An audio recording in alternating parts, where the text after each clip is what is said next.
Listen to me. Anger is nothing but borrowed energy. Every time you get mad, you hand the keys of your peace to somebody else. Think about that. Why would you let somebody who doesn't even pay your bills, who doesn't even walk in your shoes, control your heartbeat, your mind, your future? The most dangerous prison in the world is not made of bars. It's made of emotions. And too many of you are locked up in anger, in frustration, in irritation. But here's the truth. Nobody can bother you unless you let them in. Nobody can make you angry unless you give them permission. The power is not in their words. It's in your reaction. And the day you learn to control your response, that's the day you become untouchable. That's the day you stop being a victim of people and you start being the master of yourself. Do you realize how much of your life you waste trying to control things that were never yours to control in the first place? You get angry at people, situations, even life itself because you expect the world to bend to your will. But here's the truth. Life doesn't play by your rules. It plays by its own. And every time you fight battles that don't belong to you, you lose twice, once in energy and once in peace. The Stoics said it thousands of years ago. Man is disturbed not by things, but by the view he takes of them. What that means is simple. It's not the situation that breaks you. It's how you interpret it. You keep telling yourself that people made you mad, but in reality, you gave them permission to reach into your emotions and flip the switch. Think about it. You can't control the weather, but you can control whether you leave the house with an umbrella. You can't control what people say, but you can control whether you let their words settle in your spirit. The same applies to money, opportunities, and growth. You can't control the economy, but you can control your work ethic, your habits, your hunger to learn and adapt. Anger comes when you confuse what belongs to you with what doesn't. That's why some people never build wealth, never find success, never experience peace. They waste all their strength wrestling with shadows instead of lifting real weight.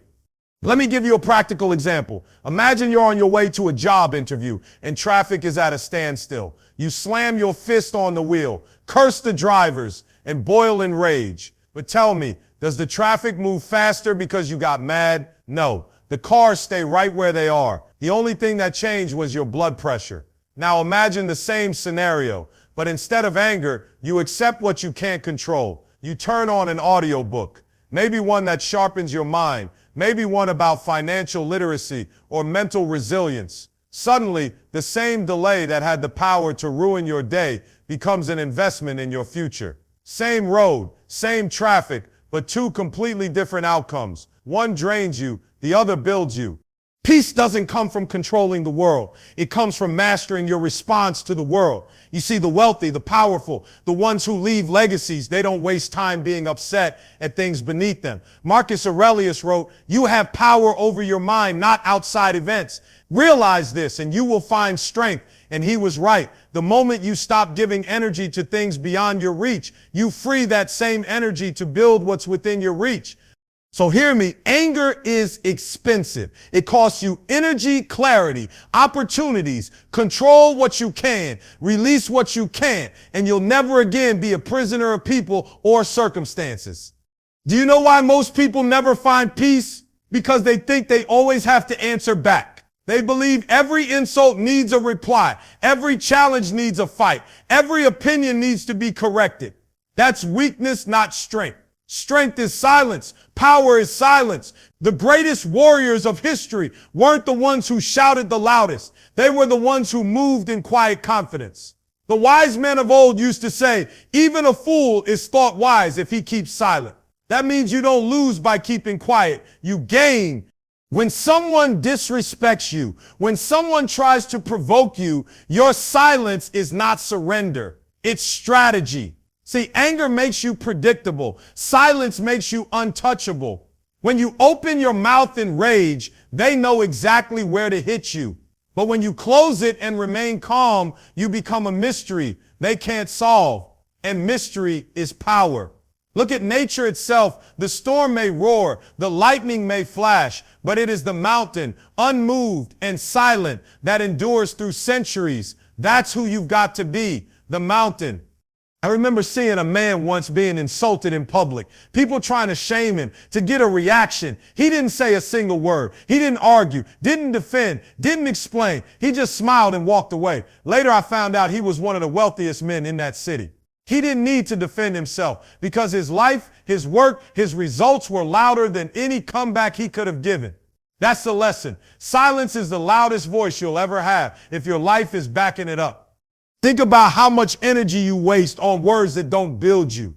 Every angry reply, every pointless debate, every clap, it all drains you. Words are like currency, and if you keep spending them on cheap arguments, you'll never have enough left to invest in building wealth, relationships, and purpose. Instead, when you choose silence, you're saving that currency. You're investing it in your growth, your discipline, your grind. Silence doesn't mean weakness. It means your focus is too expensive to be wasted on nonsense.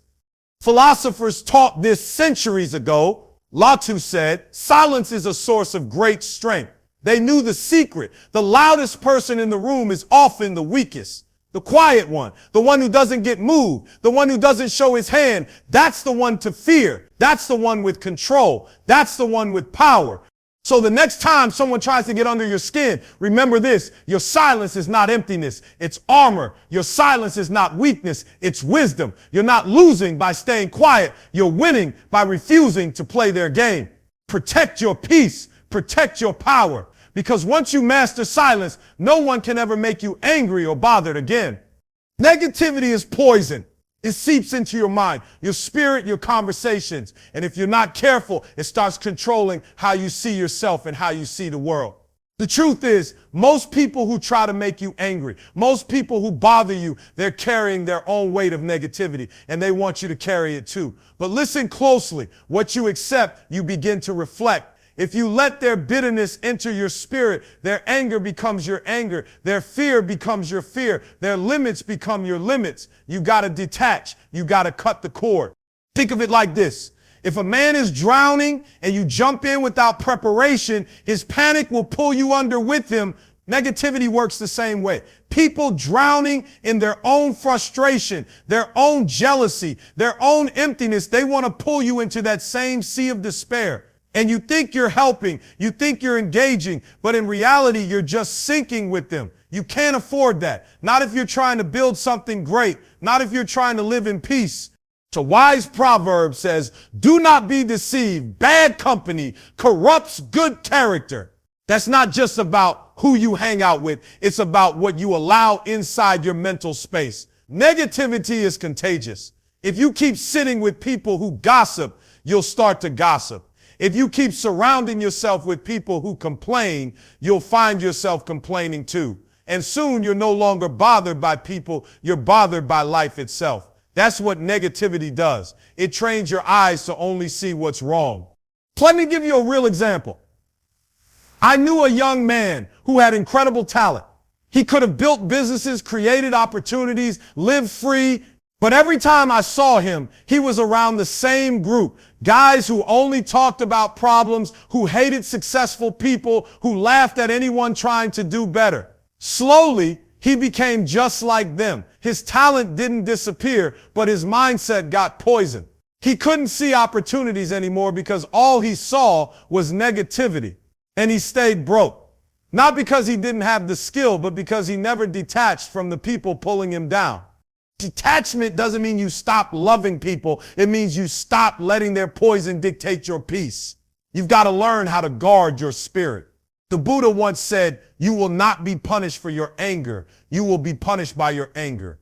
The same is true for negativity. You don't escape the damage just because it's coming from someone else. If you let it in, you pay the price. That's why you have to step back, create distance, and protect your energy like it's gold. Detach from negativity because your future is too valuable to be anchored by other people's storms. The higher you rise, the lighter you need to travel. Let go of the toxic weights and nothing will ever be able to drag you into anger or bother you again. Peace is the most expensive possession you'll ever own, but most people treat it like it's cheap. They'll protect their phone with a case. They'll lock their car with an alarm. They'll put their money in the bank, but they leave their peace exposed, open to anyone's insults, anyone's gossip, anyone's drama, and then they wonder why they're always angry, always bothered, always restless. Listen to me. If you don't guard your peace, the world will rob you blind. Peace is like oxygen. You don't notice it when you have it, but the moment it's gone, you're gasping, fighting, desperate. That's why you've got to treat your peace like treasure. Not everybody deserves access to you. Not every argument deserves your response. Not every invitation deserves your yes. Protecting your peace means knowing when to walk away, when to say no, when to keep your distance. The Roman philosopher Seneca said, "He who is brave is free." And I'll tell you this, he who protects his peace is unstoppable. Think about it like your home. You don't just let anyone walk through your front door, do you? You decide who comes in, who stays out, and how long they can remain. Why? Because it's your house. Well, your mind, your spirit, your inner world, that's the real house. And if you let everybody's chaos, everybody's negativity, everybody's drama walk right in, don't be surprised when it feels like a mess inside. Protect it. Put a lock on it. Guard it like treasure. I once knew a man who had incredible patience. People would insult him, betray him, misunderstand him, yet he never lost his peace. I asked him how he did it. He said, "Because my peace is my wealth. I work too hard to let anyone steal it." That stuck with me. Because we work day and night to build financial wealth. But what good is money if you're angry, bitter, and broken inside? Real wealth is a peaceful mind, a steady spirit, a calm heart that no insult, no storm, no betrayal can shake. Protecting your peace also means creating boundaries. Don't feel guilty for stepping away from people who bring chaos. Don't feel weak for cutting off relationships that drain you. That's not weakness, that's wisdom. Even the greatest teachers taught separation. Jesus himself would often withdraw from the crowds, from the noise, just to pray and recharge. Why? Because peace doesn't just protect you, it fuels you. You can't give your best to the world if you're always empty on the inside. So hear me clearly, the same way you protect your time, the same way you protect your money, you've got to protect your peace. Guard it, treasure it, build walls around it if you have to. Because once you lose peace, you lose focus, you lose joy, you lose clarity. And once you protect it, you can rise above any insult, any attack, any storm without being angry or bothered. Your circle is either your prison or your passport. The people you surround yourself with are either pulling you up to the next level or they're dragging you down into frustration, anger, and mediocrity. You can't talk about never being angry, never being bothered without talking about who you allow into your inner circle. Because sometimes it's not the world that's shaking you, it's the company you keep. Show me your friends and I'll show you your future. If you spend time with people who are always bitter, you'll find yourself bitter. If your circle is filled with complainers, you'll start complaining. If your group lives in gossip, you'll start seeing the world through gossip. That's how powerful association is. The wise King Solomon once said, "Walk with the wise and become wise, for a companion of fools suffers harm." That's not just poetry, it's reality. Who you walk with is who you become. Let me tell you a story. There was a young man who wanted to rise in life. He had vision, he had discipline, he had the fire. But his circle didn't share his values. Every time he made progress, they pulled him back with doubt, jokes, and criticism. Why are you working so hard? Why are you trying to be different? Slowly, his fire dimmed, not because he lost his passion, but because he was carrying people who didn't want to climb. He became angry, restless, bothered because he was living surrounded by weights, not wings. You've got to make a decision. Do you want peace or do you want company? Because sometimes keeping the wrong company will cost you the very peace you're trying to protect. I'm not telling you to be cold or selfish. I'm telling you to be wise. Even the great Aristotle said, "A friend to all is a friend to none." You cannot let everybody be close to you. Your circle should be chosen like gold, tested, refined, and rare. And when you choose wisely, something powerful happens. Instead of being drained, you get fuel. Instead of being pulled into anger, you're lifted into purpose. Instead of being bothered by every little thing, you start seeing challenges as growth. Your circle gives you perspective. They remind you of who you are when the world tries to tell you otherwise. They hold you accountable when you start slipping. That's what a wise circle does. So ask yourself, who's in my circle? Who has access to my mind, my energy, my time? Are they adding peace or are they multiplying chaos? Are they pushing me toward vision or pulling me into distraction? The answer to those questions will tell you why you're either walking in calm or drowning in anger. Choose your circle wisely, because when you surround yourself with peacemakers, vision chasers, and truth tellers, you'll discover that nothing and no one can shake you from the inside. Most people lose the battle of peace because they confuse reaction with response. A reaction is instant. It's raw. It's fueled by emotion. Somebody insults you and you fire back. Somebody cuts you off and you curse them out. Somebody disrespects you and you let anger run your mouth. That's not strength. That's surrender. Because the moment you react out of emotion, you've handed over your control. But a response, that's different. A response is chosen, intentional, guided by purpose instead of impulse. Let me put it plain. 2. A lion doesn't react to every barking dog. The lion understands his roar is too powerful to waste on noise. That's what it means to respond with purpose. Not every situation deserves your energy. Not every insult deserves your voice. You have to stop letting people rent space in your head for free. Marcus Aurelius, the great Roman emperor and philosopher, said it clearly. You have power over your mind, not outside events. Realize this and you will find strength.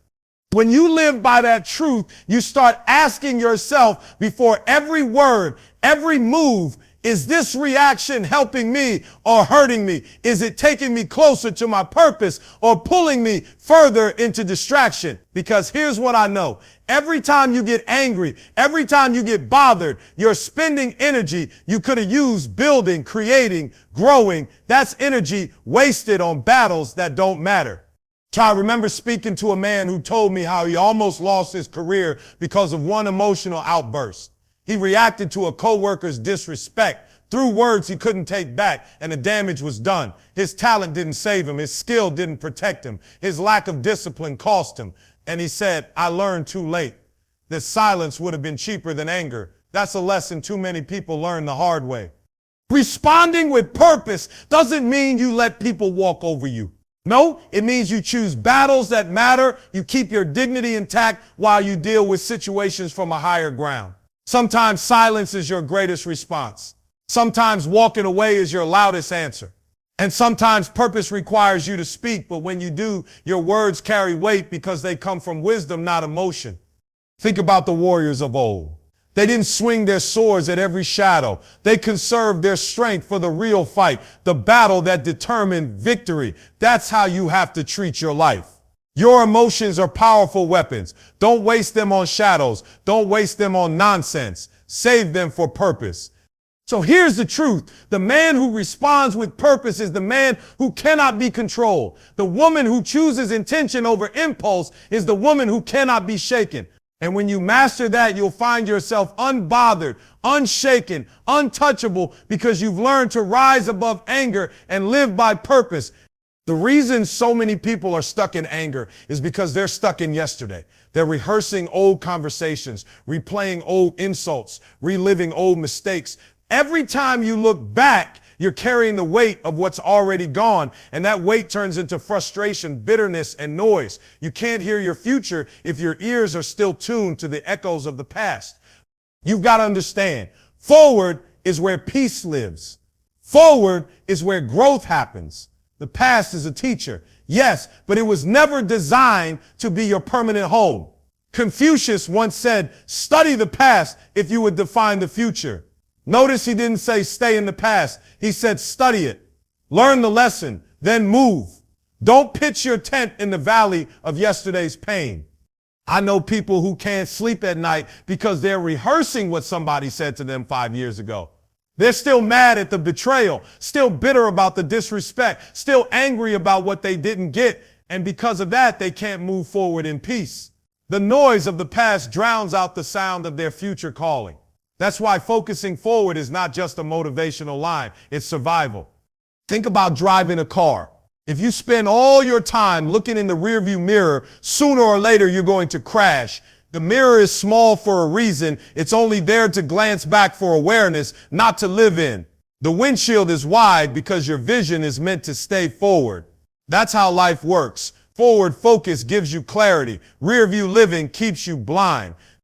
And don't just think about people or insults. Think about failures too. Some of you are still angry about the business that didn't work, the exam you failed, the relationship that broke. And because you can't let it go, you're stuck circling the same mountain over and over.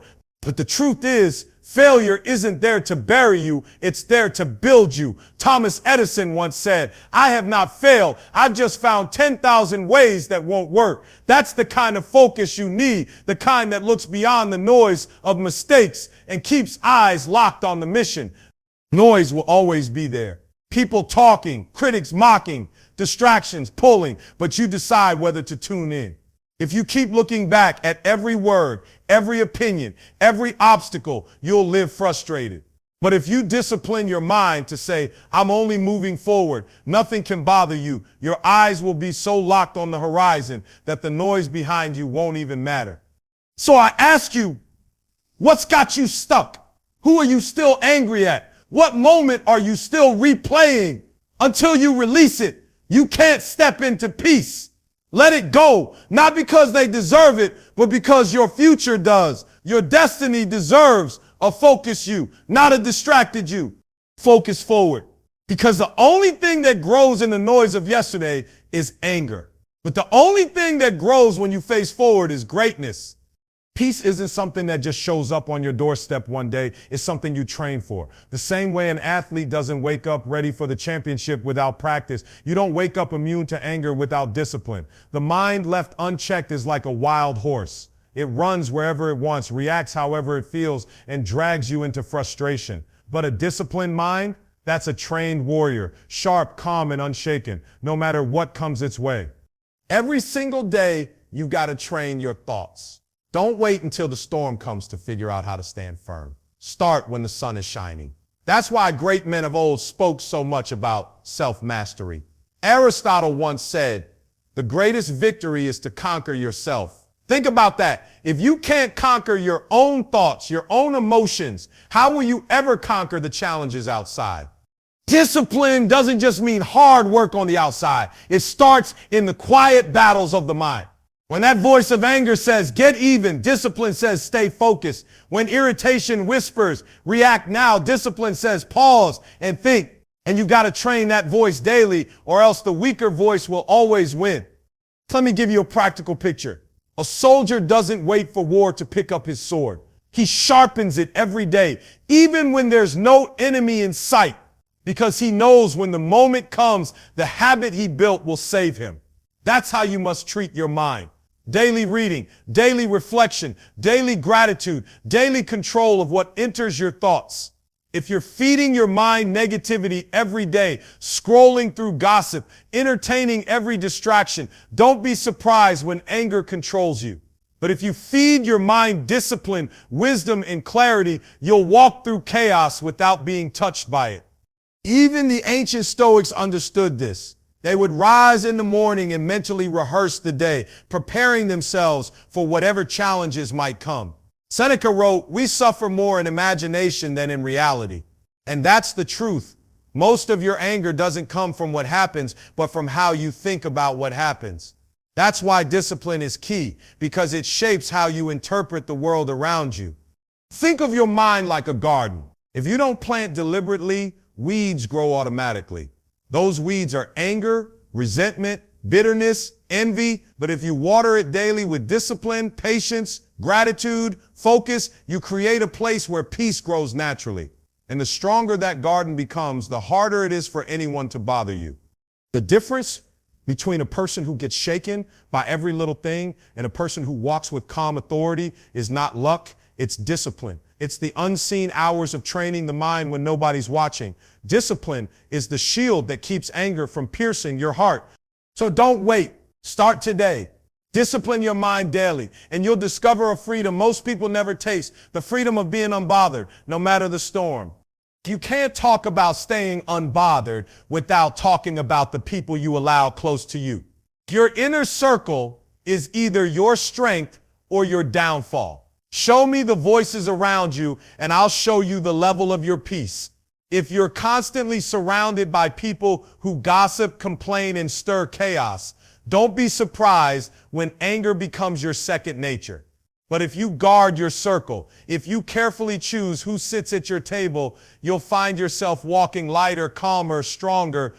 The truth is, not everybody deserves access to your spirit. Some people come into your life like builders. They lift you, they encourage you, they remind you of the bigger picture. Others come like thieves. They steal your joy, drain your energy, and leave you restless. And if you don't protect your inner circle, those thieves will have the keys to your peace. That's why the wise King Solomon said, walk with the wise and become wise, for a companion of fools suffers harm. It's not just about who you love, it's about who you listen to, who you let influence your mindset.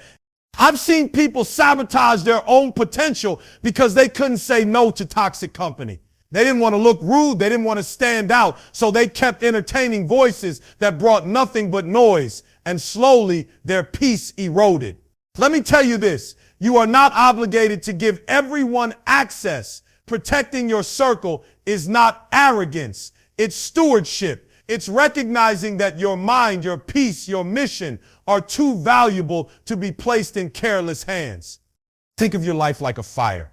If you surround that fire with people who fan the flames, you'll grow, you'll shine, you'll warm others. But if you surround it with people who throw water on it, you'll end up smothered, angry, frustrated. That's why you've got to ask yourself daily, who in my circle pushes me toward patience?